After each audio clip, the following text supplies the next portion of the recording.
Welcome to Google Ads Unleashed, the podcast that helps you harness the power of Google Ads. And now your host, Jeremy Young. Hello and welcome back to Google Ads Unleashed. Hope everyone is doing fabulous. There's end of February already. Christ, time is flying when you have fun. And when you are doing fun stuff like analysing the competition and analysing what is happening beyond the click, because that is what today's episode is about. It's inspired by something that has actually recently happened. So generally, we sometimes, of course, I'm trying to draw inspiration for this podcast from what is happening in our agency from a day-to-day basis. And I'm going to tell you a story now of one of our clients and what recently has happened within the ad account. So we took over this ad account in sort of September. The ad account was in a bit of a state, to be honest. It was a disaster. We restructured a lot of stuff. We restructured the titles, the whole feed. We got a CSS involved. We've redone all of the assets. We've rebuilt the ad account, and it was a success. It did really well throughout October, November, and December. Client extremely happy. Towards the end of the year, however, we've been sort of starting to run into issues. And then at the beginning of the year, it somehow suddenly didn't work as well anymore as it did previously, okay? So something that we've seen is that the performance had gone down, although our setup was grand. So this is maybe one of the first lessons. If your performance goes down and you haven't really changed anything, very often there's something outside of your influence which is causing this, okay? Because one issue that you have as a media buyer or as a PPC advertiser or as an e-com founder is very often you might be thinking, I'm doing something wrong, something's not right, I don't know what's going on, etc., etc. Whereas the reality is that something has changed in the market, some sort of force, and you may just been outgunned by a competitor. Little example, we had this last September, and I'm full for transparency on this podcast. We actually lost the client as a result, and I'll tell you why. Because this client was doing a very expensive outdoor item, sort of similar to conservatory, think of it this way. And a new competitor came on the market who had clearly done his homework, analysed the entire market, offered a cheaper product that was just simply better. It had more customization options, better customer support, better reviews. It had everything was better about this product. There is nothing you can do in PPC on Meta or whatever that will improve, that will outdo a competitor who has a better offer, right? The offer is the number one thing that will determine the quality score, that will determine your ad rank, that will determine how well your ads are going to perform. Ads are just a amplifying mechanism for amplifying something that is already good. Okay, so this is something where a lot of people go wrong. They're trying to always look for the best hack, the best thing, but fundamentals is where it comes down, what it boils down to. And fundamentals is what sells and makes sales and which will scale your ad account. So if your setup's grand, as it was with this client, and they couldn't change the offer, by the way, so they had a very rigid business structure and like lots of existing products that had to be sold, but they couldn't be sold, and we were in a dilemma, right? We just could not media buy them out of this problem. So we lost this client, which is a bit of a shame. Maybe they'll come back one day. But generally speaking, you want to react in those situations and understand what is going on in your market that is causing this rift. This is what happened to us recently. So this client, I can reveal, sells massage guns, massage pistols, right? And very often, especially if you have a very specific item, right, where you want to really occupy one search term, this kind of analysis becomes even more important and simpler. If you have a store that sells 20,000 plus SKUs, it's very difficult to niche down on just a few products or one competitor specifically and then improve the offer. There you have a lot more flexibility with the media buying in order to improve performance. If you just have one product, your setup should be relatively rigid and in a good state once you do your homework and build the fundamentals out nicely. But after that, what usually happens is you want to be looking beyond the click, what's happening. And any Google Ads person who doesn't do this is not doing their job properly. So with this client, specifically, we were trying to occupy the search term Massagepistole, which is a German word for massage gun. And we are looking at the auction and are trying to dominate the auction in that regard as well. So what has happened then here is that over time, we've realized we've had a few competitors who've been really a pain in the ass for a long time, but specifically we have found that there was one competitor who suddenly came on the market and really took over the top sort of spots. So realistically what was happening is they were having a better offer and clearly more buying power to push us out of the auction. So we have now implemented a two-step to really understand what we need to do and what we have to change in the offer. So first of all, our process was as follows. We looked at our client's offer and we looked at the existing landing page, which they're currently changing. It's not quite finished, but they're changing it bit by bit. And we looked at all of the elements that they had. For instance, we looked at what is the price, what is the delivery, how does their mobile version look like, what is the microcopy around the add to cart button, what sort of USPs do they have which are immediately obvious to anyone visiting the site, which will sort of enhance the perceived value of the product. What are the product add-ons that they have? What kind of details do they have on the site? Do they actually address, for instance, all of the potential sort of objections someone could have who is actively in the market looking to buy a product as such? Do they address the problems? Do they have enough reviews? Do they have product photos which are good, etc., etc.? Do they provide customer service, etc.?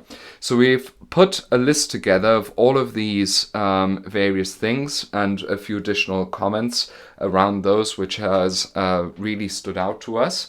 And then we looked at the number one competitor and had a look at certain things which they did better. If you're listening to this podcast, you can have a look at the YouTube version of this as well. And we there, I'm sort of breaking it down a little bit more.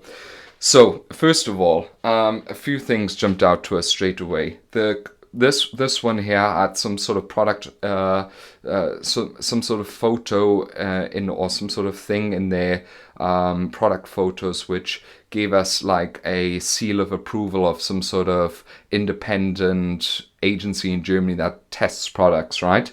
So that really instilled a lot of trust instantly. They had more reviews, they had better reviews, they had an app on top of the purchase which you get, which is worth 60 euros, which increases the perceived value of the product. They had which we didn't have with our client. They have a 60-day guarantee. We didn't have a guarantee with our client because, of course, one of the core objections people may have is, hey, is this drop shipped? Does this product work? Does it promise what it keeps? Is it really that good as promised on the website, etc., etc.? So we've introduced a guarantee now with our clients.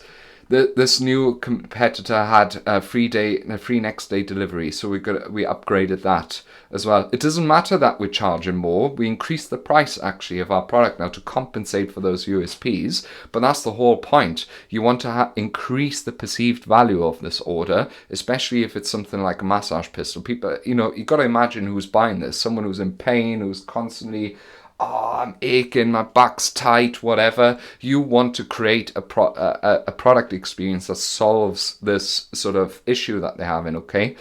Then there are several packets here which this client had, this new competitor had, where you could sort of upgrade the average order value of your product. It had several high value collaborative clients, such as the Olympic Committee of Germany or Eintracht Frankfurt, which are a German football team with which they collaborated.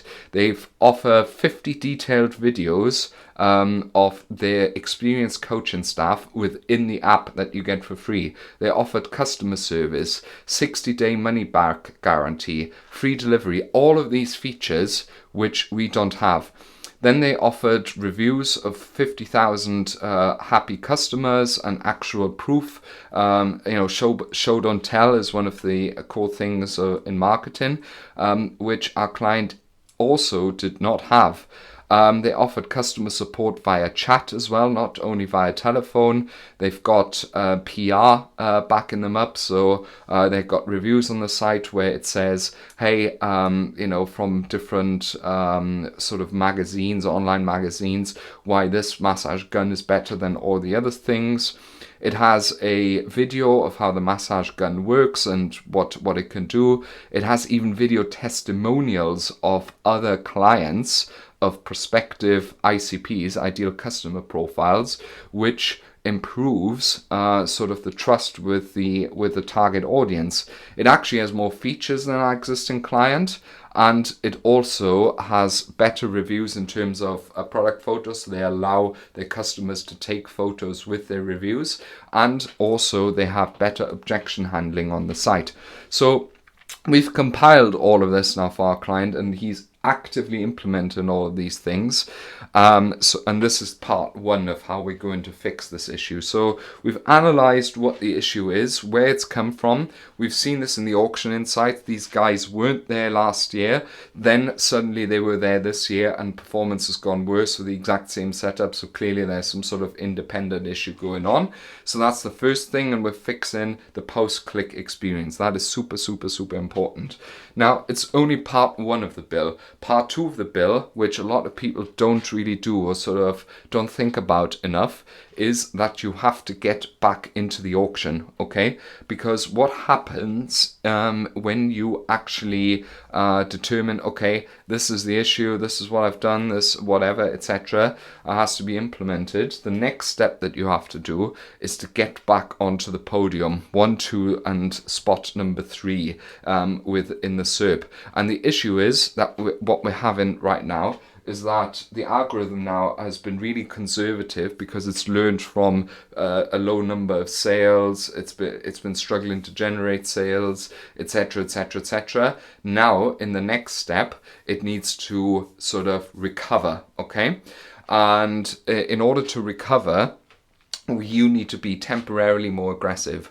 So we've switched all of our campaigns to either extremely low target ROAS on shopping and or max conversion value or max conversions in order to really aggressively boost us onto the SERP and to regather data with the new optimized landing page. Okay, so this is now something that we're actively pushing in order to improve this client's performance again. And for everyone out there, it's a lesson that you need to have the best offer. You cannot propel anything or force anything with Google Ads when your offer is crap, okay? You need to have the best offer in the market. You need to have the best product in the market. You need to keep your product promises, and you need to outgun your competitors, no pun intended, with a massage gun on every front in order to win in Google Ads and in order to win in e-commerce. And then you can start happily increasing your prices as well, because that means you can then achieve more, you can sort of afford a higher CPA than your competitors, which propels you into those top spots in the auction, also on Meta, which is essentially an auction for push marketing. If that's been very helpful, or if this has been helpful at all, please like and subscribe to the podcast. If you would like to have more advice like this, then please, at any given point, feel free to reach out. It's jeremy@younganddigital.marketing, or you'll find me on LinkedIn with Jeremy and Google Ads, or you can simply book a Calendly one-to-one with me to get advanced e-commerce insights and advanced knowledge like this for your brand as well. Via our website, younganddigital.marketing. Starting in April, we've got 3 coaching spots coming up again for one-to-one coaching for your brand. Just check out our Trustpilot reviews. We've recently had a few of our coachees complete more or less month 2 now of the Q1 coaching, and they are ridiculously happy with the results, and so should, and I want to do exactly the same for you. So get in touch if you're interested, and I'd love to have you for the second quarter of this year. This has been Jeremy Young, your personal Google Ads expert, and I wish you a happy and productive week ahead. Thank you for listening to Google Ads Unleashed. Be sure to subscribe wherever you heard this podcast so you never miss a future episode. If you found value in today's podcast, please share it with others and leave a rating and a review. For more information or to connect with Jeremy, check him out online at www.younganddigital.marketing. Thanks again for tuning in, and we'll see you next time.